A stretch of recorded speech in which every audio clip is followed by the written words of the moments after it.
Louvado seja o nome do Senhor, engrandecido seja o nome do Senhor, exaltado seja o nome do Senhor, pela vida dos nossos filhos.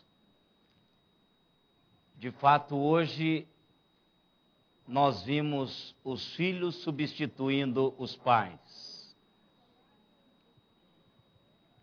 Literalmente. Os pais ficaram sentados, o coral adulto ficou sentado e os corais Kids e Teens substituíram os pais. E a mensagem foi tão bonita quanto a dos pais. Isso é algo que Deus nos dá como presente. Primeiro, para dizer para todos nós que Ele que faz acontecer. Que Ele que traz à realidade todas as coisas. E eu quero, irmãos, terminar esses momentos de reflexão, agora já que tinha 2 corais, eu deixei para fazer a conclusão no final. Mas eu quero convidá-los a abrir as suas Bíblias, lá em Isaías capítulo 12, do verso 1 ao verso 3. E quero pensar um pouquinho nestes versículos e outros versículos que eu vou citar durante a nossa meditação.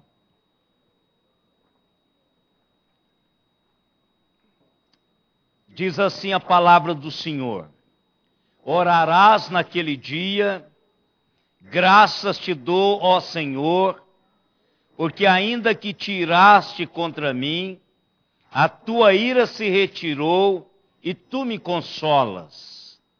Eis que Deus é a minha salvação. Confiarei e não temerei, porque o Senhor Deus é a minha força e o meu cântico. Ele se tornou a minha salvação. Vós com alegria tirareis água das fontes da salvação. Pai amado, graças te damos, ó Deus, pela vida dos nossos filhos. Te agradecemos, ó Pai, pelo que se aponta para o futuro na vida deles. O trabalhar do teu Espírito Santo. Como a música que as crianças cantaram. Mesmo sendo crianças, podem fazer uma entrega total. E a tua palavra nos diz que assim acontece. Que o Senhor vai suscitar louvores das crianças. Te louvamos, ó Deus, pelo grupo de adolescentes. Te agradecemos, ó Pai, por esses 2 corais. Te agradecemos, ó Deus, pelas pessoas que estiveram o tempo todo trabalhando e fazendo com que eles pudessem aprender e cantar louvores do Senhor hoje à noite aqui e ministrar aos nossos corações uma palavra de salvação e de esperança. Obrigado, ó Deus, pela bênção do que o Senhor tem feito na vida desta igreja. Obrigado, Senhor, porque somos parte, fazemos parte integrante desse mover do Senhor aqui e agora. Por isso, ó Deus, muito obrigado pela bênção de fazermos parte deste projeto. Em nome de Jesus, pedimos ao Senhor que o Senhor continue falando aos nossos corações. Ministre, ó Deus, poderosamente a tua palavra em nome de Jesus. Amém, Senhor. Amém. Irmãos, essa semana que passou, e hoje e agora, nós ouvimos mensagens sobre a salvação. Sobre essa esperança que nos dá motivo, nos motiva a continuarmos caminhando e vivendo esta vida tão espetacular que Deus tem nos dado. E o texto em que nós lemos, irmãos, a expressão que se repete 2 vezes aqui, aliás 3 vezes, é a expressão mais importante da Bíblia. Salvação. ela repete 164 vezes no Novo e no Antigo Testamento. No Antigo Testamento, esta palavra vem de uma palavra hebraica que significa libertação e vitória. No Novo Testamento, é uma palavra grega que significa liberdade, preservação e segurança. Salvação é quando nós recebemos esta realidade oferecida por Deus em Cristo Jesus e recebemos a Jesus Cristo como nosso Senhor e Salvador. Salvação é um dom. Salvação é Deus que decidiu dar-nos. Então, se Deus está mexendo o seu coração hoje, é porque Ele está mexendo a salvação no seu coração. Vem dele, não vem de ninguém mais. Nem querer você quer a salvação. Até o querer, a salvação vem do Senhor. Por isso, salvação é um dom de Deus.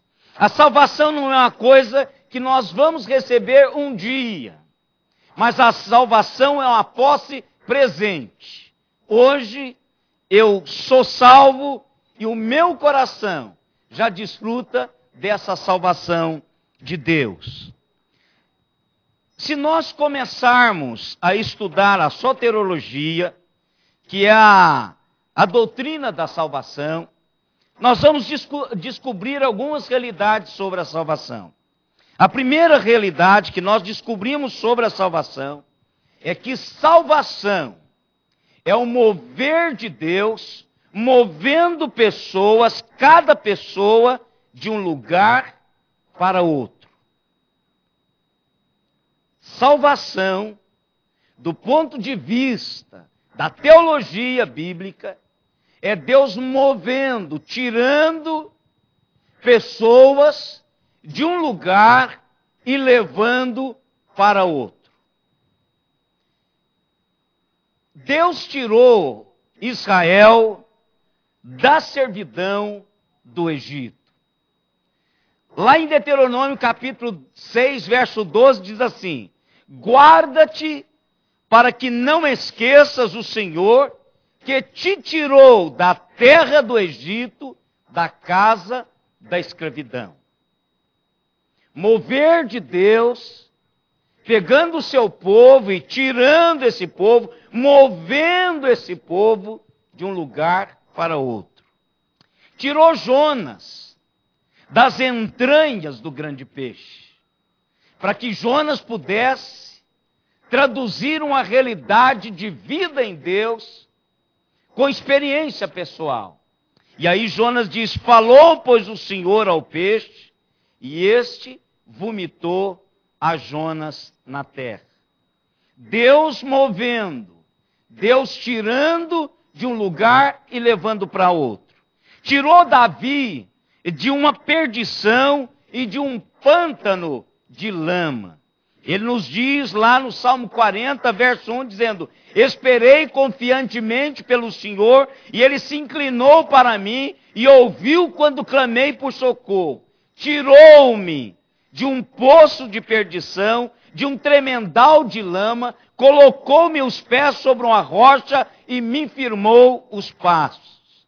E me pôs nos lábios um novo cântico, um hino de louvor ao nosso Deus. Muitos verão estas coisas, temerão e confiarão no Senhor. Tirou também Paulo de uma condição de perdição.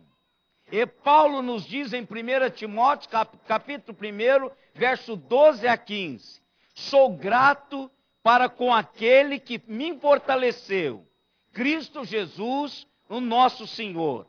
A mim que noutro tempo era blasfemo, perseguidor e insolente. Fiel é esta palavra e digna de toda aceitação, que Cristo Jesus veio ao mundo para salvar os pecadores, dos quais eu sou o principal. Mas também Deus tira a todo pecador das trevas. João nos diz acerca de Jesus: eu vim como luz para o mundo, a fim de que todo aquele que crê em mim não pereça nas trevas. E nós fomos tirados das trevas para a maravilhosa luz do Senhor.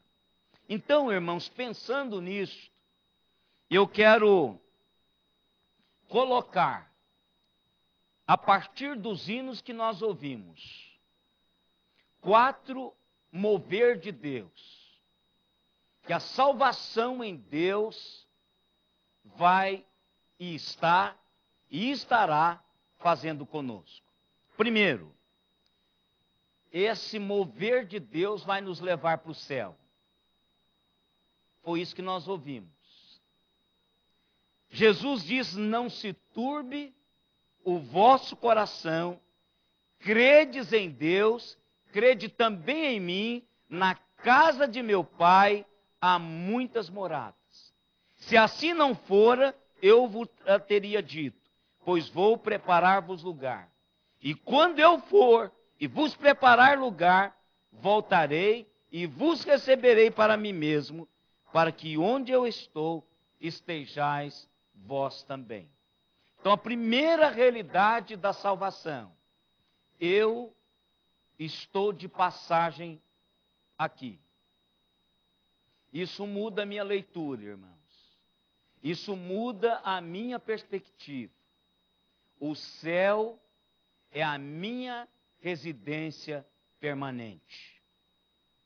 Aqui tudo quanto eu fizer é por um tempo. Eu estou indo para a casa do Pai.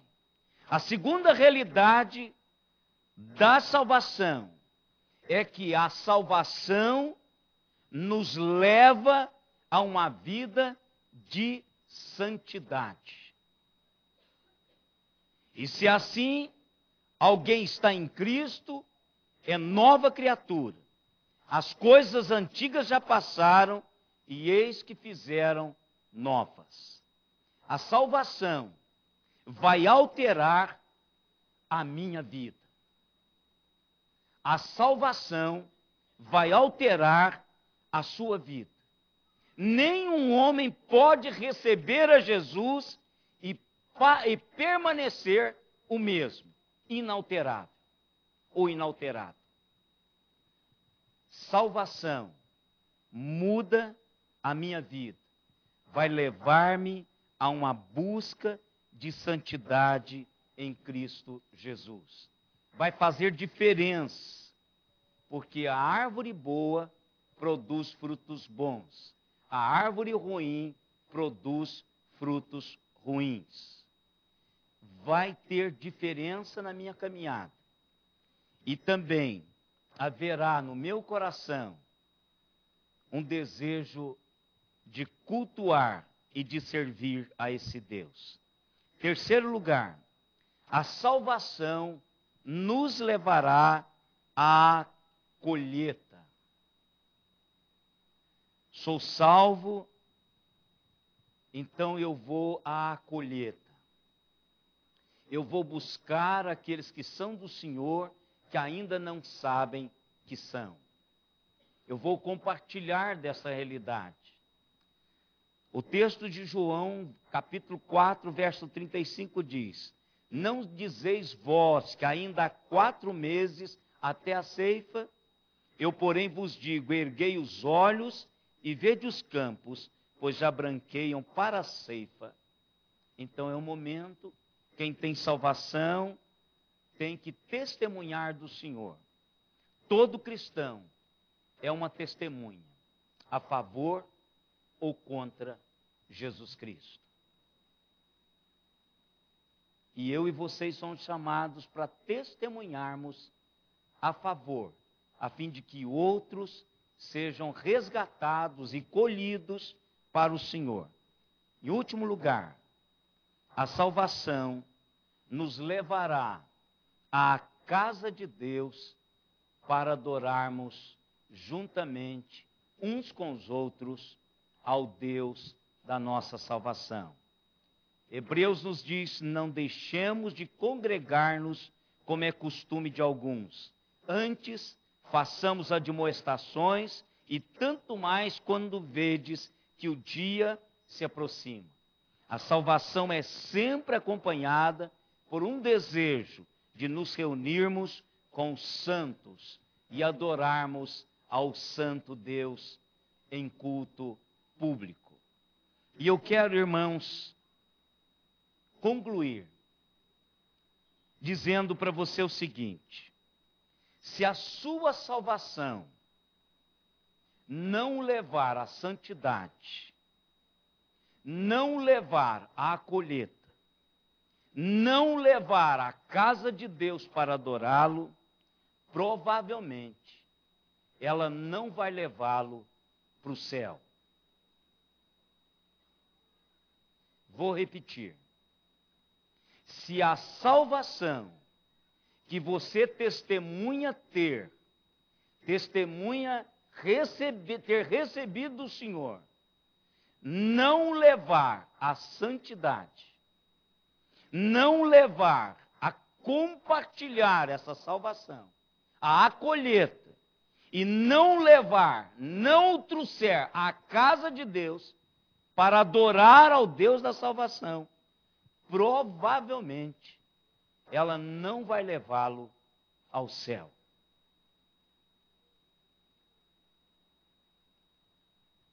Eu mudei hoje de estratégia.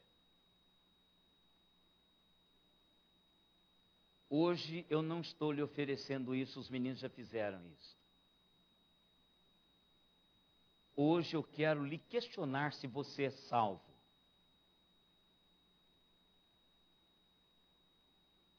Se você vai terminar essa Páscoa com esta plena certeza. E eu quero dizer para você que nós temos que estar seguros da nossa salvação.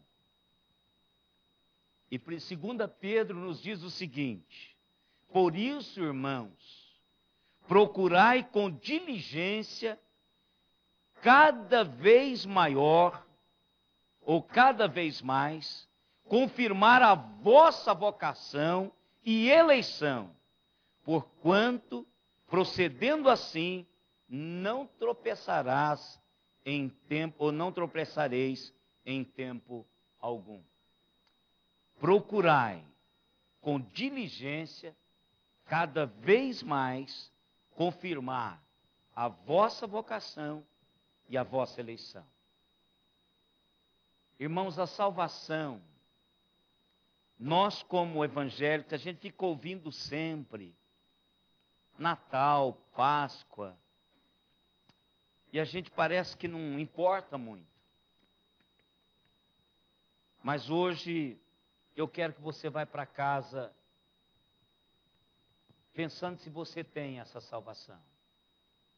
E eu não estou aqui falando para visitante, estou falando para crente, para a igreja. Se a salvação não lhe leva à santificação, se a salvação não lhe leva à colheita, a ser um evangelista, uma testemunha do Senhor, se a sua salvação não lhe leva a ter prazer em adorar o Senhor, provavelmente essa salvação não vai lhe levar para o céu. Guarde isso no seu coração. Porque esta é a palavra que o Senhor quer ministrar aos nossos corações.